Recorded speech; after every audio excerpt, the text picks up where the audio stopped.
So hello dear students, welcome back to this session of ICT Virtual Classroom. ICT Virtual Classroom के session में आप सभी का एक बार फिर से स्वागत है। आज की क्लास में बात करने जा रहे हैं क्लास 6 साइंस सब्जेक्ट के ऊपर, कक्षा 6 विषय विज्ञान के ऊपर। प्रीवियस क्लासेस में हम लोग समझ रहे हैं कंपोनेंट्स ऑफ फूड चैप्टर को, और उसमें हम बात कर रहे थे बैलेंस्ड डाइट के ऊपर, यानी कि संतुलित आहार।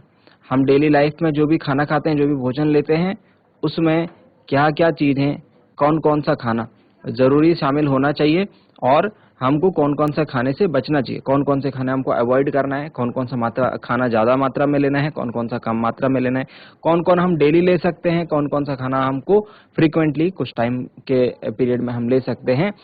इस पूरे डिस्कशन को हमने किया था बैलेंस डाइट के अंदर, और मैंने आपको बताया था आपको अपने खुद के लिए जो है एक बैलेंस डाइट का चार्ट बनाना है, जिसमें आपको अपने मनपसंद की सब्जियां, फ्रूट्स और अदर जो भी खाने पीने की चीजें हैं वो इंक्लूड कर सकते हैं। लिमिट मैंने आपको बताई थी, कौन सी चीज आप ज्यादा रख सकते हैं, कौन सी चीज आप कम रख सकते हैं, कौन सी चीज आप डेली लेंगे, कौन सी चीज आप कभी कभी लेंगे। ठीक है बच्चों, तो अपने लिए बैलेंस डाइट चार्ट को बनाएं और उसको फॉलो करें, और अपने लिए ही नहीं बल्कि इनमें आप अपने घर में अपने मम्मी पापा, आपके जो भाई बहन हैं उनके लिए भी, अपने जो दादा दादी हैं या नाना नानी हैं उनके लिए भी आप डाइट चार्ट बना सकते हैं। किसी के लिए भी डाइट चार्ट बनाते हुए ये ध्यान रखें कि अगर उन्हें कोई बीमारी है या फिर किसी परेशानी से वो जूझ रहे हैं, जैसे सपोज आपके दादा दादी होंगे, वो काफी एज होगी उनकी, है ना, तो उनको काफी सारे खाने के प्रोडक्ट ऐसे होंगे जो सूट नहीं करते होंगे उनकी हेल्थ को, जिनसे उनको परहेज करने के लिए कहा गया होगा, है ना। तो आपको वो चीजें भी ध्यान में रखनी है। तो आप जब खुद से इसको बनाने की कोशिश करेंगे डाइट चार्ट को, तो आपको ज्यादा जानकारी मिलेगी कि हमारे खाने में क्या क्या चीजें होती हैं और हम खाना क्यों अवॉइड करते हैं, है ना। कई बार हमको बोला जाता है कि आपको कुछ दिन के लिए ये वाला खाना नहीं खाना है, ये वाला खाना नहीं खाना है, ये खाना है सिर्फ। तो उसके पीछे क्या रीजन होता होगा, ये भी आप समझने की कोशिश करना। आज की क्लास में बात करेंगे, खाना हमें पता लग गया है, डाइट पता लग गया है, बैलेंस डाइट। आज हम बात करेंगे कुकिंग की। जब हम खाने को कुक करते हैं तो उस दौरान हमको क्या क्या बातें ध्यान में रखनी चाहिए। खाने को अगर हम ज्यादा पकाएंगे तो भी वो ज्यादा सही नहीं है, और बिल्कुल ही कच्चा खाएंगे तो भी वो कुछ फूड्स के लिए सही नहीं है। ठीक है, खाने को काटने के बाद, जब आप सब्जी काटते हैं, सब्जी काटने के बाद उसे अगर धोते हैं तो वो गलत है। आपको सब्जी को किस तरीके से धोना चाहिए, खाना बनाते टाइम क्या क्या चीजें आप क्या क्या स्टेप्स आप ले सकते हैं ताकि आपको खाने से ज्यादा जो भी चीज आप खा रहे हैं उससे ज्यादा न्यूट्रिएंट्स आपको मिले, ज्यादा से ज्यादा पोषक तत्व आपको मिले। इसको हम आज की क्लास में देखेंगे। तो अपना पूरा ध्यान सामने स्क्रीन पर बना कर रखेंगे। हम चलते हैं स्मार्ट बोर्ड की स्क्रीन पर। बैलेंस डाइट के ऊपर, है ना। बैलेंस डाइट को हमने समझा था, सीखा था। ठीक है, अब देखिए यहाँ पर हमसे कुछ जरूरी बातें हमको करनी है। The consumption of excess fat rich food such as samosa, puri, malai, peda etcetera, इस तरीके का खाना अगर आप खाएंगे तो इनमें क्या रहता है, फैट रिच फूड है, मतलब फैट बहुत ज्यादा रहता है। ठीक है, तो फैट हम क्या बोलते हैं, हम ये बोलते थे कि कार्बोहाइड्रेट जो है, कार्बोहाइड्रेट क्या काम करता है प्यारे बच्चों, कार्बोहाइड्रेट हमारी बॉडी को एनर्जी देने का काम करता है। लेकिन हमने कहा फैट्स जो हैं ये कार्बोहाइड्रेट से ज्यादा एनर्जी हमारी बॉडी को दे देते हैं। ठीक है, कार्बोहाइड्रेट से ज्यादा एनर्जी दे देते हैं। लेकिन अगर मैं इन फैट्स को ज्यादा कंज्यूम करूंगा, मतलब ज्यादा खाऊंगा, समोसा पूरी इस तरीके की जो चीजें हैं अगर मैं ज्यादा खाऊंगा तो इससे मेरी बॉडी को एनर्जी नहीं मिलेगी। It will not provide much energy to the body, और उससे मेरी तबीयत जो है खराब हो सकती है, जिसको हम ओबेसिटी कहते हैं। ओबेसिटी मतलब जब मोटापा आ जाता है, जब आपका एक्स्ट्रा फैट इकट्ठा हो जाता है, आपके शरीर का जो आकार है वो बिगड़ जाता है, इसको कहते हैं ओबेसिटी। और ओबेसिटी के साथ काफी सारी बीमारियां चलकर आती हैं। तो इसीलिए हमको बचना है एक्सेस फैट रिच फूड से, ठीक है, ताकि हमारी बॉडी जो है फिट फाइन रहे। फूड पिरामिड के ऊपर बात कही थी, हमने बताया था किस तरीके से हम एक बैलेंस डाइट को बना सकते हैं, और मैंने ये आपके साथ डिस्कस किया था। क्या क्या डिस्कस किया था इसमें, ये था आपका फूड पिरामिड। ठीक है, इसमें आप कौन कौन सी चीजें ज्यादा खा सकते हैं, कौन कौन सी कम, कौन कौन सी आप हमेशा खा सकते हैं, कौन कौन सी आपको हमेशा खानी चाहिए, ये सारा डिस्कशन किया था। ठीक है, नेक्स्ट पॉइंट देखिए, to make sure that we are getting a balance diet we should include food item from each group. हमको हर ग्रुप से कुछ ना कुछ खाना जो है अपने फूड डाइट में रखना चाहिए, इन एप्रोप्रिएट क्वांटिटी। क्या बात करें, क्वांटिटी का भी ध्यान रखना है। ऐसा नहीं कि हम बहुत ज्यादा क्वांटिटी में उसे खा रहे हैं या फिर बहुत कम क्वांटिटी में। इतनी क्वांटिटी हो, बहुत ज्यादा भी ना हो, बहुत कम हो। ठीक है, we should consume fruits, vegetables and cereals in our diet to get adequate amount of fiber. Fibre लेने के लिए हमारे शरीर में फाइबर की हम चाहते हैं फाइबर की क्वांटिटी होनी चाहिए मेंटेन, तो उसके लिए हमको सब्जी, फल और सीरियल्स हमको लेने चाहिए। ठीक है, देखिए यहाँ पर एक फैक्ट आपको बताया जा रहा है, 50% कार्बोहाइड्रेट, 35% फैट एंड 15% प्रोटीन। ये जो है इंडिया का एवरेज डेली न्यूट्रिशनल रिक्वायरमेंट है। क्या मतलब हुआ इसका? मतलब डेली बेसिस पर एक इंडियन को 50% कार्बोहाइड्रेट, 35% फैट और 15% प्रोटीन चाहिए होता है। ठीक है, तो मतलब आपके खाने का आधा भाग जो है वो कार्बोहाइड्रेट वाला खाना होना चाहिए और बाकी बचे हुए आधे में आपको फैट और प्रोटीन को रखना है, फैट थोड़ा ज्यादा, प्रोटीन थोड़ा कम। ठीक है ना, इस तरीके से आपको क्या करना है, अपना भोजन जो है, अपने डाइट चार्ट को जो है मेंटेन करना है। टेस्ट फॉर मेजर न्यूट्रिएंट्स, अब टेस्ट भी आपको याद रखने हैं, आपके पास पूछे जा सकते हैं एग्जाम में। ठीक है, तो 5 मेजर न्यूट्रिएंट्स होते हैं, मैंने आपको बताया था, कार्बोहाइड्रेट होता है, प्रोटीन होता है, फैट होता है, विटामिन होता है, मिनरल होता है।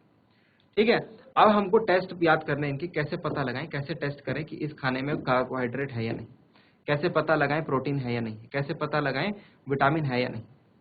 ठीक है, तो हमें इनको चेक करने के लिए, पता लगाने के लिए कुछ हमको चीजें चाहिए होंगी, जैसे dilute solutions of iodine, iodine का solution dilute, copper sulphate, caustic soda. ठीक है, ये सारी चीजें जो है हमको चाहिए होंगी टेस्ट करने के लिए। अब सबसे पहले देखो हम किस तरीके से कार्बोहाइड्रेट को टेस्ट करते हैं। कार्बोहाइड्रेट टेस्ट में हम क्या कर रहे हैं, कार्बोहाइड्रेट भी डिफरेंट टाइप के होते हैं, ग्लूकोज होता है, स्टार्च होता है। तो सबसे पहले हम देख रहे हैं ग्लूकोज को किस तरीके से टेस्ट करें। तो हमको क्या करना है, थोड़ा सा ग्लूकोज लेना है, उसको पानी में घोल देना है। ठीक है, और टेस्ट ट्यूब में डाल देना है।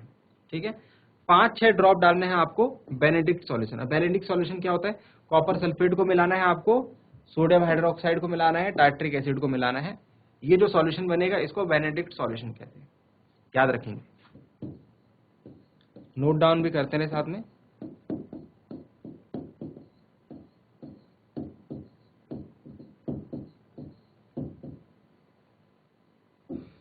कॉपर सल्फेट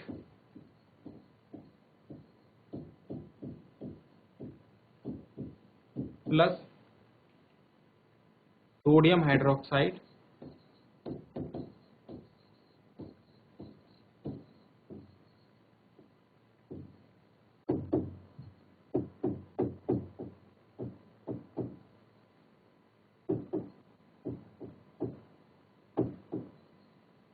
टार्ट्रिक एसिड, इसको क्या कहते हैं, बेनेडिक्ट सॉल्यूशन।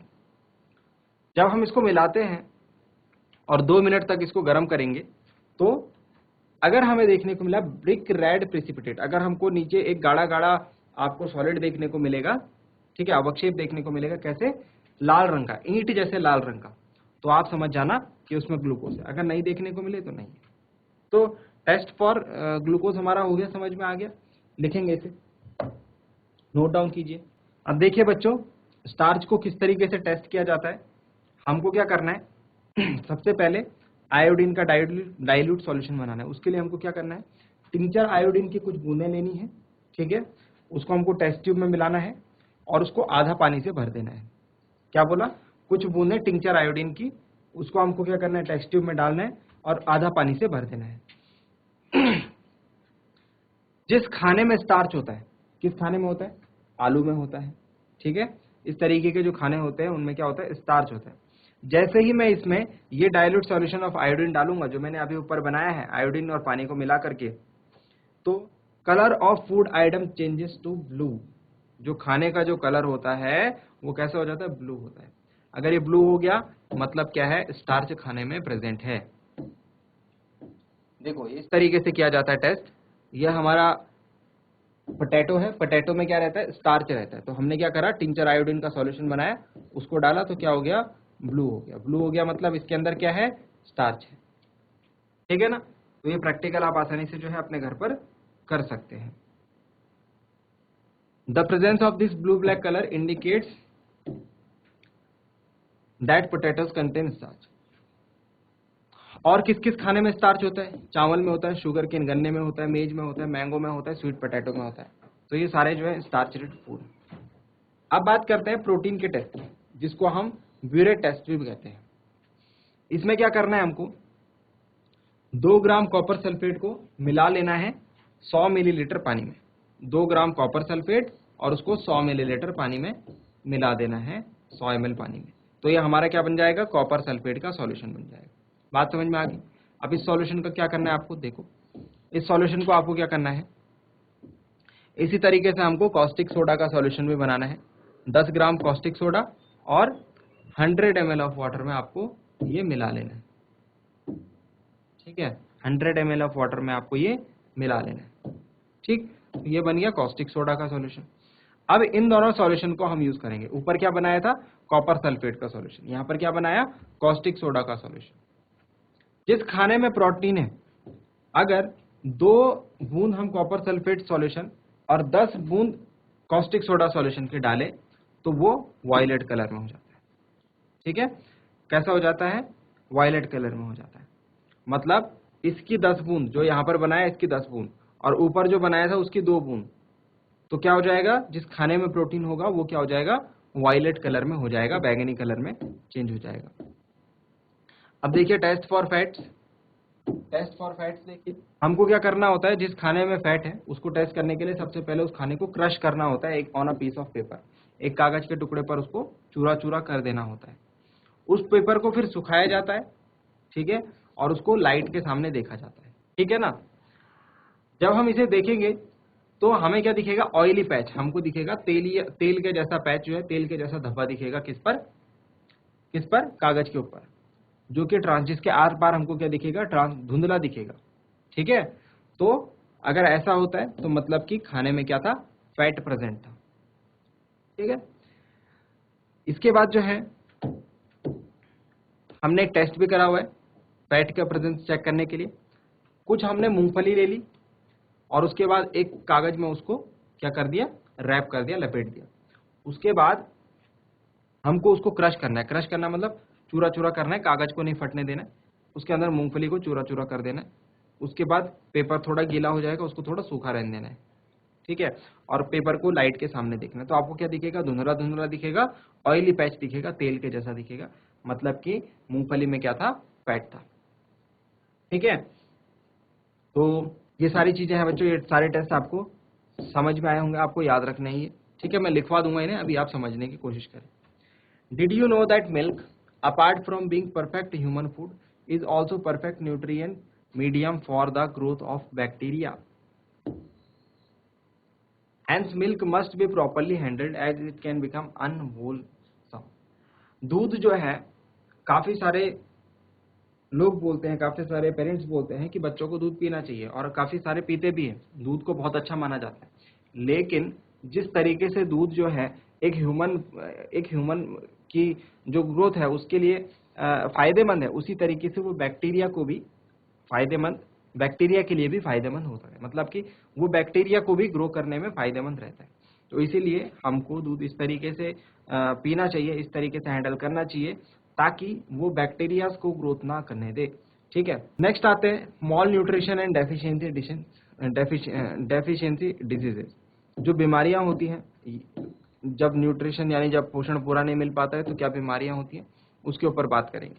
चलिए मॉल न्यूट्रिशन की बात करते हैं। Malnutrition is defined as the lack of sufficient food or the non availability of proper nutrients in the food we consume or the physical inability to absorb and metabolize the nutrients. देखिए malnutrition वो उसको कहेंगे, nutrition जब खराब हो जाएगा, है ना, जब पोषण खराब हो जाएगा तो उसको मॉल न्यूट्रिशन कहेंगे। मतलब जब हमको खाने में जो पोषक तत्व हैं वो अच्छे तरीके से नहीं मिल पाएंगे, अच्छी मात्रा में नहीं मिल पाएंगे, तो उसको हम मॉल न्यूट्रिशन कहेंगे। 2 तरीके से हो सकता है, ऐसा भी हो सकता है कि ये न्यूट्रिशन हमारी बॉडी में कम हो जाए, जिसको हम अंडर न्यूट्रिशन कहते हैं, और ज्यादा हो जाए, ओवर न्यूट्रिशन कहते हैं। ठीक है, अगर हमने ज्यादा खाना खा दिया ज्यादा लंबे टाइम तक तो ज्यादा न्यूट्रिशन, ओवर न्यूट्रिशन हो जाएगा और ओबेसिटी हो जाएगी, मोटापा आ जाएगा। अंडर न्यूट्रिशन मतलब खाना हमने पूरा तरीके से खाया नहीं है, ठीक है, और लंबे टाइम तक, लंबे दिनों तक हमने जो है खाने को ढंग से खाया नहीं है, जिसको हम स्टारवेशन मतलब भूखा रहना कहते हैं। तो उस वजह से जो है अंडर न्यूट्रिशन भी जो है काफी लोग हो जाते हैं। इन दोनों चीजों को बोलते हैं मॉल न्यूट्रिशन। डेफिशिएंसी डिजीजेस बहुत इंपॉर्टेंट है बच्चों, ये आपको याद करना है, ठीक है, और ये आपको याद रखना है, एग्जाम में पूछा जाता है किस चीज की कमी से हमें क्या बीमारी होती है और उसके क्या क्या सोर्स है। अगर बात करें विटामिन ए की, तो कहाँ कहाँ से हमें ये मिलता है? मिल्क से, बटर से, चीज से, टमाटो से, कैरेट से, कॉड लिवर ऑयल से, येलो फ्रूट से विटामिन ए हमें मिलता है। क्या करता है vitamin A? Good I site, आंख को जो है, आंख की जो हमारी दृष्टि है उसको अच्छा बनाए रखता है। अगर इसकी कमी हो गई तो कौन सा रोग होगा? नाइट ब्लाइंडनेस, रात को दिखना जो है कम हो जाएगा, ठीक है। तो विटामिन ए की कमी से नाइट ब्लाइंडनेस रोग होता है, रतौंधी से हम कहते हैं, और इसकी वजह से हमको रात को देखना जो है कम हो जाता है। आ गई बात समझ में? ठीक है, विटामिन ए समझ में आ गया, जल्दी से लिख लें इसे। इसके साथ साथ विटामिन बी भी लिख लें। विटामिन बी कॉम्प्लेक्स जिसको हमने पढ़ा था, जिसके अंदर काफी सारे विटामिन आते हैं। Milk, egg, cheese, meat, liver, husk of cereals and pulses, ये इसके सोर्सेज होते हैं, यहाँ से हमको ये मिलता है। क्या फायदेमंद होता है किस चीज के लिए? डाइजेशन और ग्रोथ, हमारे जो पाचन क्षमता है और हमारे जो विकास है उसके लिए विटामिन बी कॉम्प्लेक्स फायदेमंद होता है। इसकी कमी से क्या रोग होता है? बेरी बेरी कौन सा रोग होता है? Nervousness, loss of appetite, paralysis, है ना, भूख का खत्म हो जाना, ठीक है, और पैरालाइसिस, लकवा जैसे बीमारियां जो है विटामिन बी कॉम्प्लेक्स की वजह से होती है। जल्दी से विटामिन ए और विटामिन बी कॉम्प्लेक्स को नोट डाउन करेंगे, ये टेबल बनाइए और इन दोनों को जल्दी से नोट डाउन करें, फिर हम आगे के विटामिन के ऊपर बात करने जा रहे हैं।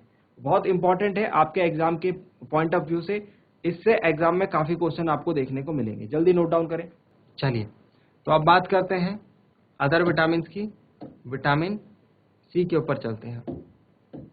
तो विटामिन सी देखिए, विटामिन सी जो है इसको हम एस्कॉर्बिक एसिड भी कहते हैं, केमिस्ट्री की लैंग्वेज में विटामिन सी का नाम जो होता है एस्कॉर्बिक एसिड होता है। किस किस में मिलता है? सिट्रस फ्रूट मतलब खट्टे फलों में मिलता है, खट्टे वाले, जैसे आपका ऑरेंज हो गया, लेमन हो गया, लाइम हो गया। हरी पत्तियों में मिलता है, टमाटर में मिलता है, ठीक है। किस चीज के लिए फायदेमंद होता है विटामिन सी? हमारी मसल्स के लिए, मांसपेशियों के लिए और दांतों के लिए।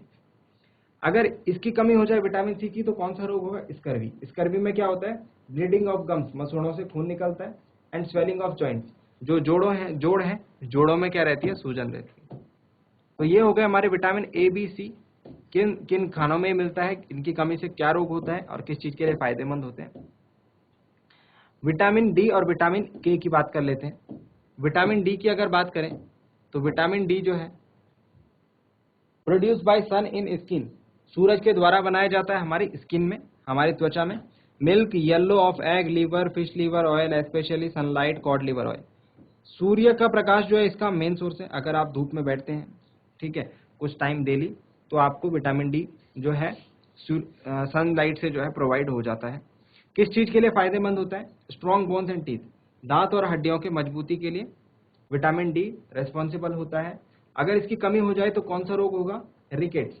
रिकेट्स में क्या होता है? रिकेट्स एंड ऑस्टोमेलेशिया, बच्चों में रिकेट्स होता है और एडल्ट जो होते हैं, जो वयस्क होते हैं, उनमें ऑस्टोमेलेशिया होता है। रिकेट्स में क्या होता है?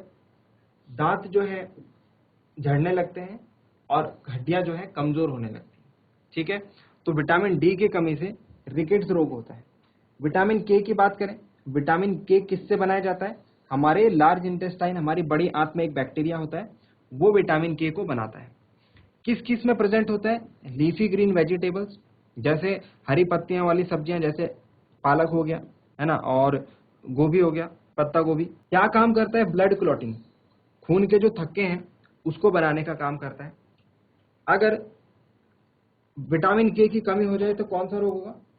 हेमरेज रोग हो जाएगा, जो कि ब्लीडिंग होती है, मतलब कि आपका ब्लड क्लॉटिंग नहीं हो पाएगी, खून के थक्के नहीं बन पाएंगे और खून का जो ब्लड का जो रिसाव है वो होने लगेगा, ठीक है। तो इसको हम कहते हैं हेमरेज। तो ये थे vitamin A, B, C, D और के। इन किस किस चीज में ये मिलते हैं, क्या क्या इनके काम होते हैं और इनकी कमी से कौन कौन सा रोग होता है, ये आपको ध्यान रखना है। इनको आप नोट डाउन जरूर कर लें। तो प्यारे बच्चों, उम्मीद करते हैं आज की क्लास में आपको जो बातें बताई गई वो आपकी समझ में आई होंगी, आपको इंटरेस्टिंग लगी होंगी और साथ ही साथ आपने उन्हें नोट डाउन भी किया होगा। ये भी उम्मीद करते हैं अगली क्लास में आप इन चीजों को रिवाइज करके जरूर लाएंगे। आज के लिए इतना ही, मिलते हैं अगली क्लास में ऐसे ही किसी इंपॉर्टेंट और इंटरेस्टिंग टॉपिक के साथ। क्लास से जुड़ने के लिए आप सभी का बहुत बहुत धन्यवाद। Thank you very much and have a nice day.